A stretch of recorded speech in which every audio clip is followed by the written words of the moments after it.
Wife's STD report exposed her cheating. I abandoned her in the hospital with piles of medical bills. I, 40 male, have been married to Lauren, 41 female, for 6 years. We weren't a couple that screamed love from the rooftops, but there was mutual understanding and respect. I thought I was married to a mature woman who wasn't needy or craved attention every now and then. Guess I was wrong. My illusion shattered when Lauren fell gravely ill. At first, it seemed like a simple case of food poisoning. She was puking nonstop and couldn't keep any food or water down. She was pale, weak, and dehydrated. She was ready to go to the hospital. She said she was scared of needles and the 4th drips they inserted. I tried my best to nurse her back to health, but after a day and a half of this, her condition worsened. She needed professional care, and despite her apprehension, I rushed her to the hospital. I was so terrified when they wheeled her into the ER. I hugged her and assured her she'll be fine, and I was there for her. I promised not to leave her and won't go home without her. Even at that moment, I meant it. Who knew I couldn't fulfill my promise of standing by her?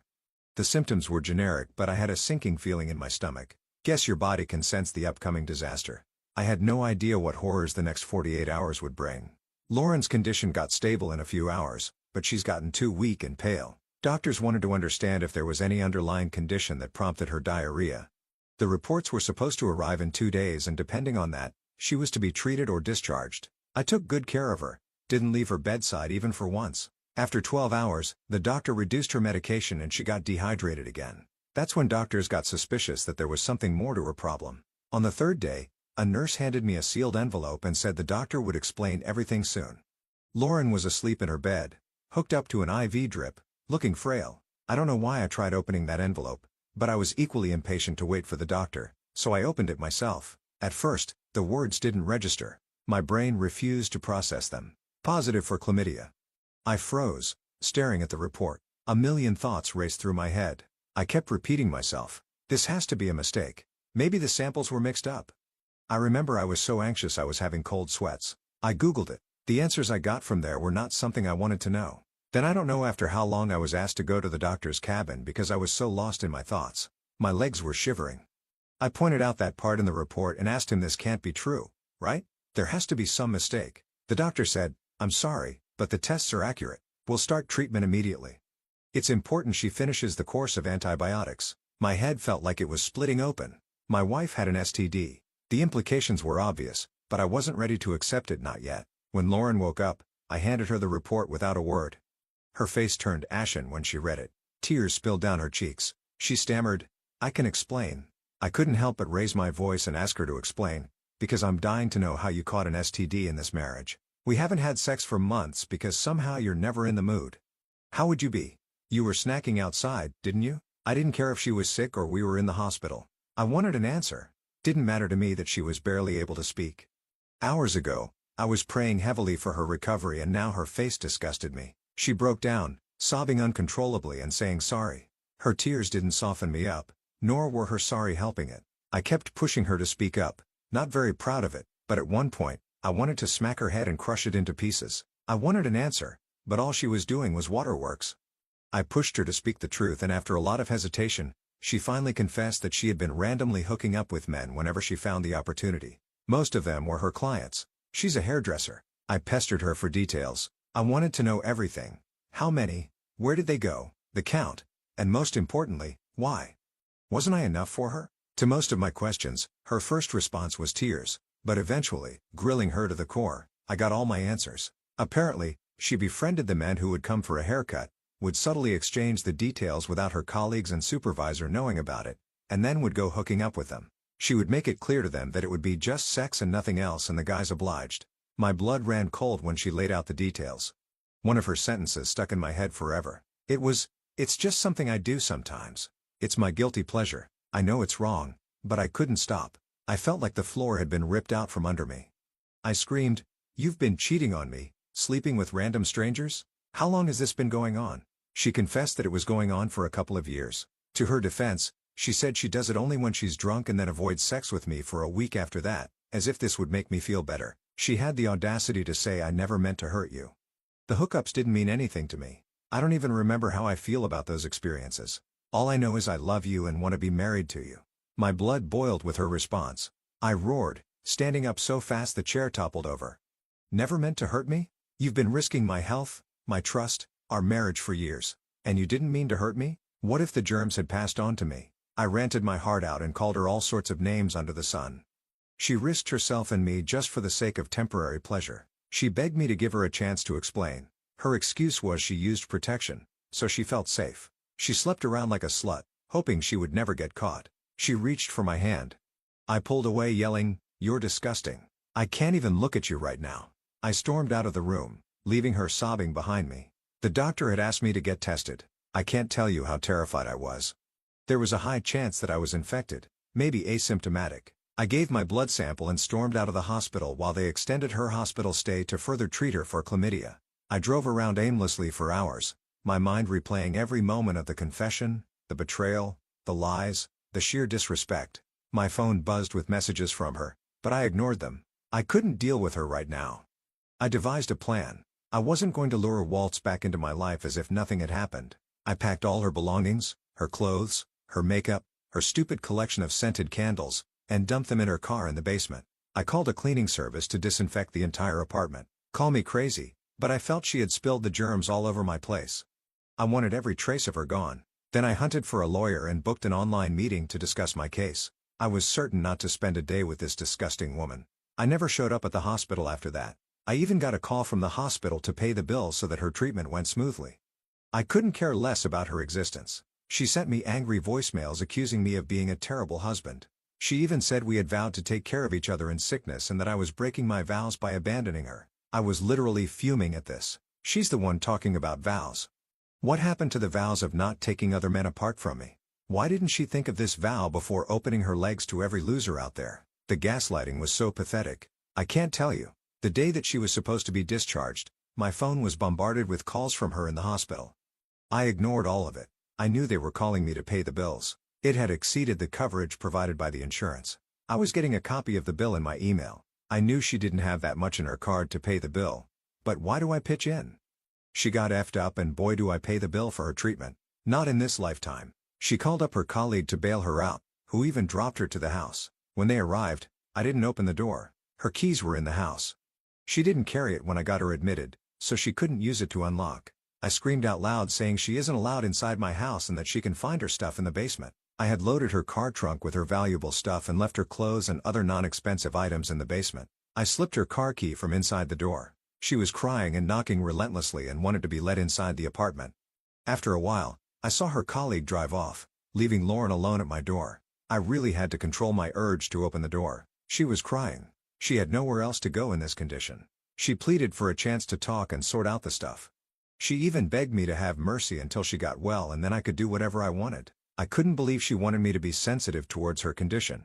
Really? You've been effing around the city and catching germs, and I should be acting sensitive? F your butt. She had the nerve to say sorry and that it was a mistake, which we can work out once she gets better. I screamed it wasn't a mistake. You made a mockery of our marriage. I can't even stand to look at you. Now, get off my property. She cried for some time, and then I saw her driving off with her car. She must have collected her stuff from the basement. Meanwhile, the results came out. Thank God, it was negative. I felt a brief moment of relief. I felt as if I dodged the bullet, but the fact that she'd put me in that line of fire was unforgivable. Also, the doctor told me to repeat the test after a month. Sometimes it takes a while for the virus to show up in the test. Could be dormant. I don't know. So there was still a chance I was infected, but not detected. I got the slot from the lawyer and initiated the divorce proceedings. Right now, I don't know where she is or how she's been holding up. She constantly texts me asking for forgiveness and at least letting her stay in the house until she recovers. Of late, her messages have changed from pleading to threatening. She's angry and that I abandoned her in this condition, and she would tell everyone how horrible of a husband I am. Well, good for me if she spills her tea. I'll just sit back and enjoy. Excuses, excuses. Her excuses about it being a guilty pleasure or not meaning to hurt you don't undo years of lies and dumb decisions she's made. Your response is totally valid, and her attempts to guilt-trip you into taking her back or letting her stay show a true lack of accountability for her actions. You're not abandoning her out of nowhere. You're choosing to protect yourself after being lied to and put at risk for years. Update 1. I got tested again, and thank God it's still negative. Lauren didn't give up easily. She called her parents telling them I had abandoned her at the hospital and also kicked her out of the house. Without any call or reasoning, they showed up at my house demanding an explanation. I didn't sugarcoat it. I asked them, "Did she tell you the reason? If not, Don't you think you should have first asked her for the details before showing up in accusation mode? Anyway, now that you're here, let me tell you, your daughter cheated on me. No, she didn't date anyone or fall in love with someone, but she hooked up. Not with one, but with multiple men and got herself an STD and put my health at risk too. Did she tell you this? Of course, she didn't. How would she? She was busy portraying herself as the victim. Their shock on their face was priceless. Her mother called her up immediately, asking her if all of this was true. I don't know what she said from the other end that her mother started yelling at her and calling her dumb and stupid. Her father's face turned red with rage. He snatched the phone from her mother's hand and yelled, "Do you have no shame in doing such things? On top of that, you lied to us that he's abandoned you. You know what? Wherever you are, stay there. We've got nothing to do with you." He handed over the phone back to her and stormed out. She also followed him, shouting on the call. When the paperwork was ready, my lawyer called Lauren to ask for her address to ship the papers. She gave her home address. As soon as the papers reached them, her mother called me requesting to give her a chance. She told me Lauren lived in a motel for a week after I threw her out, but her condition deteriorated.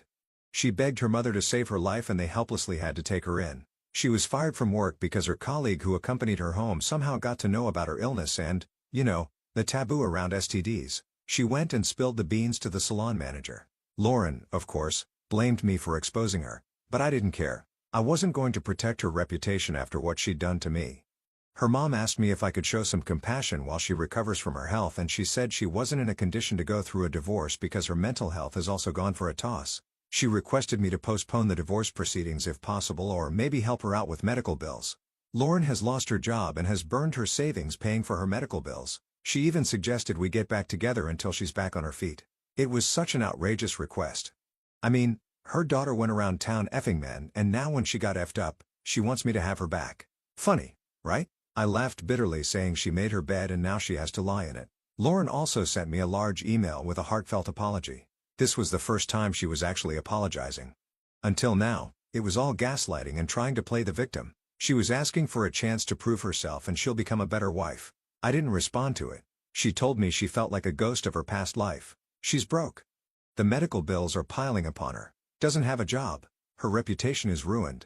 Now, she might not get a job in other salons. Might have to switch careers. Her friends have distanced themselves from her. She's socially isolated. Everyone thinks her to be some kind of curse. Even her siblings have outcasted her and don't visit their parents as Lauren has been staying there. Her father is a traditional man and couldn't take the humiliation she brought to the family. He resents her presence and doesn't even look at her in the eyes. It's just her mother who's trying to have her back, but the financial strain is making her bitter too. Amidst all of this, she's slipping into depression.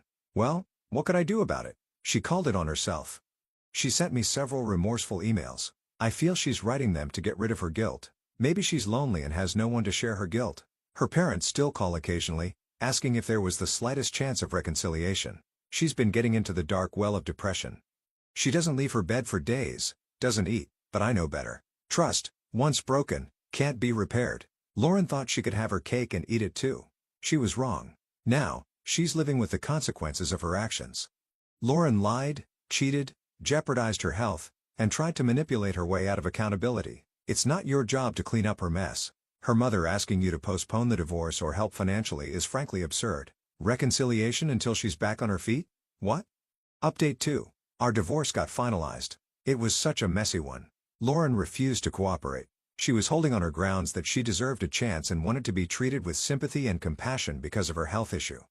She would often break down in the front of the magistrate and swore to do everything to save the marriage. I sued her for risking my life by exposing me to the deadly virus. To her defense, she said she avoided sex with me in order to protect me. Also, she was using protection as if this was going to justify her cheating. It was so difficult for me, yet I stood firm on the grounds that I didn't want to live with that woman at any cost.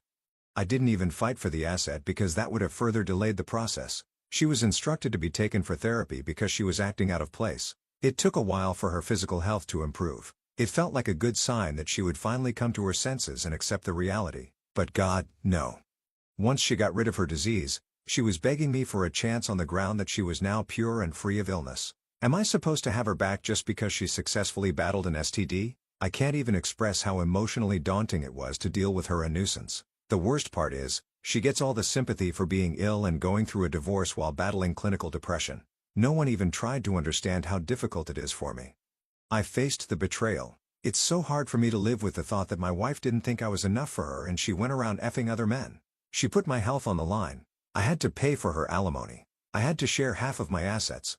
Why? Because I chose not to give another chance to the cheating wife. You can now well understand how ugly the divorce went. Despite all of this, Lauren was still dragging the stuff. A couples counselor was assigned to us and that helped us a lot. Until then, I was undermining the role of a neutral marriage counselor. Had I known it, I would have taken it earlier. He was able to bring out the stuff from her and put it out in the open. He helped her navigate to reality and made her understand that Hal had a choice whether or not she wants to give it to her lust. Similarly, I had a choice of whether or not I want to forgive her. She cannot force me to forgive her and move on. The part of saving the marriage had sailed long back, so it was better that she opened her eyes and accepted the reality. So finally, it's over now and I'm moving forward with my life. As you can probably figure out from the timeline of my posts and updates, it's almost 2 years since all these started. I do feel like a new life, but I feel drained from all the stress and anxiety I've been dealing with. I feel like disappearing or maybe moving to a new place where no one knows me. Just so sick of everything. I'm still seeing a therapist and hope I can come out of this low phase soon and restart my life. I'm sorry, OP. Losing half of your assets and paying alimony after being betrayed is a hard pill to swallow, but you definitely don't owe her anything, especially forgiveness.